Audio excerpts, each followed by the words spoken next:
Hello, स्वागत है आपका हमारे YouTube channel Tesla learning point में। आज का हमारा टॉपिक है एसी और डीसी में अंतर, difference between AC and DC.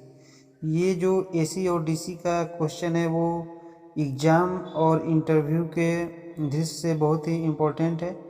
तो हम लोग स्टार्ट करते हैं। इधर देखिए, आपको दिया गया है एसी और इधर आपको दिया गया है डीसी। इधर एसी का पोर्शन है और इधर डीसी का पोर्शन है। तो इसको हम लोग देखेंगे। एसी फर्स्ट पॉइंट है एसी का डायरेक्शन।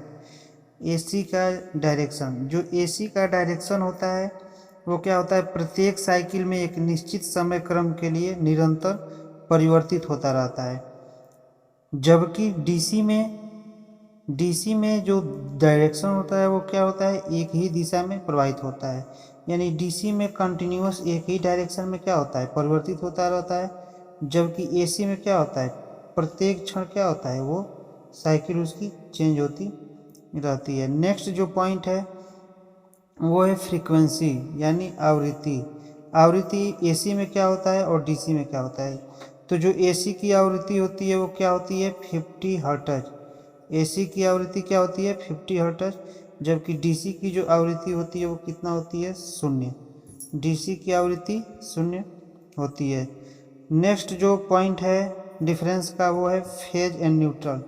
जो एसी में जो भी सप्लाई होता है उसमें दो वायर होता है, एक होता है फेज का और जो दूसरा होता है वो क्या होता है, न्यूट्रल का। एक फेज होता है और एक न्यूट्रल होता है। जबकि अगर डीसी की बात की जाए तो डीसी में एक जो होता है वो क्या होता है, पॉजिटिव, और जो दूसरा होता है वो क्या होता है, निगेटिव होता है। ये दोनों में डिफरेंस होता है। बहुत लोग क्या बोलते हैं, एसी सिस्टम में भी क्या बोलते हैं, पॉजिटिव और निगेटिव, जो कि बिल्कुल गलत है। ठीक है, एसी में पॉजिटिव और निगेटिव हो ही नहीं सकता। एसी में पोलैरिटी की बात की नहीं जाती है। एसी में क्या होता है, फेज न्यूट्रल होता है।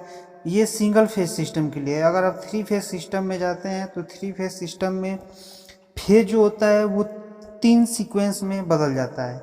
जो फेज होता है वो 3 सीक्वेंस में बदल जाता है। वो 3 सीक्वेंस क्या होते हैं, आर, वाई और B.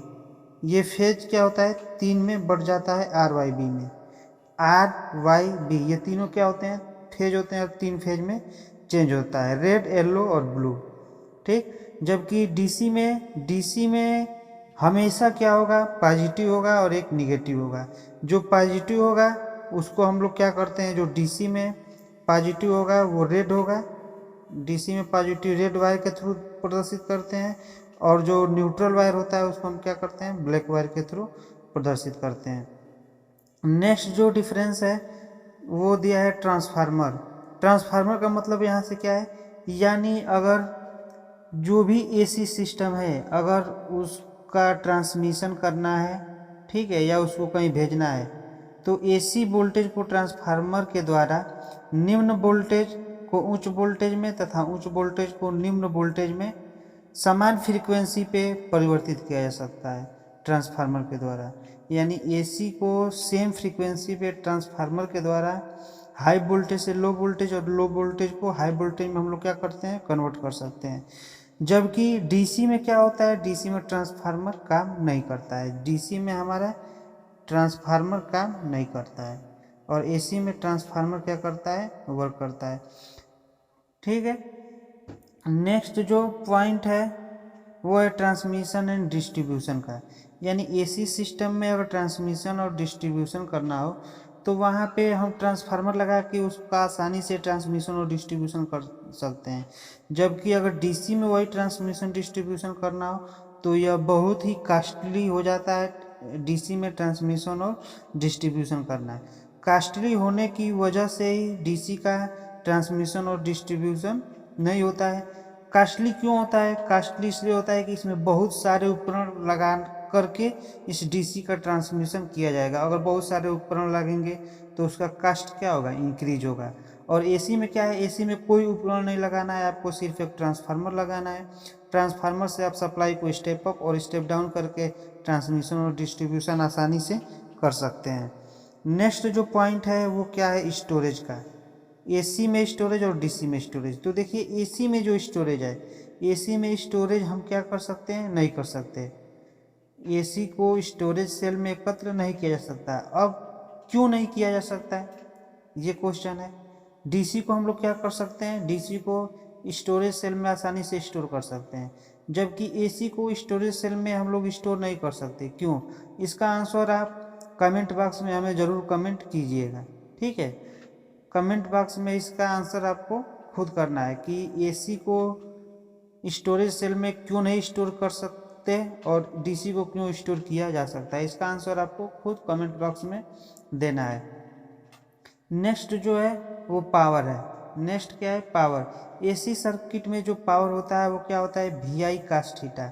We I cos theta का मतलब, कास थीटा का मतलब क्या है, जो आपका आई है, ये जो आपका आई है और ये जो आपका वी है, ये मान लीजिए वी है और ये आई है, इन दोनों के बीच का जो एंगल है, ज्या है, वो क्या होता है, कोसाइन होता है। वो क्या होता है, कोसाइन होता है। तो जब दोनों का मल्टीपल करते हैं तो इसके साथ उसका कोसाइन को भी हम लोग, ज्या को भी क्या करते हैं, लेते हैं, ठीक है।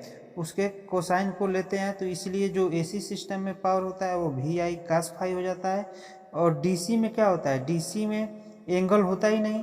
डीसी में क्या होता है, एंगल होता ही नहीं, यानी वो सेम डायरेक्शन में चलता है, यानी वी भी इसी डायरेक्शन में चलेगा और आई भी इसी में चलेगा।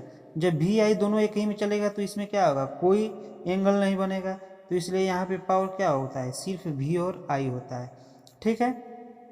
नेक्स्ट जो पॉइंट है वो क्या है, इसका प्रतीक है, सिंबल। एसी का जो सिंबल होता है वो आपको दिख रहा है, ये होता है। और जो डीसी का सिंबल होता है वो क्या होता है, ऐसे डायरेक्ट एक लाइन चली जाती है। तो ये हमारा एसी और डीसी में जो जो मुख्य बातें हैं, जो इम्पोर्टेंट है, वो आपके सामने हम डिस्कस किए हैं। लगभग आपके हर एग्जाम में और इंटरव्यू में इससे बाहर आपसे नहीं पूछा जाता है। इतनी जो बातें 8 पॉइंट हैं वो एसी और डीसी में डिफरेंस के लिए पर्याप्त हैं, ठीक है। तो उम्मीद करते हैं कि वीडियो आपको पसंद आया होगा। अगर वीडियो पसंद आया है तो हमारे चैनल को सब्सक्राइब कीजिए, लाइक कीजिए और वीडियो को अधिक से अधिक अपने दोस्तों के साथ शेयर कीजिए। धन्यवाद।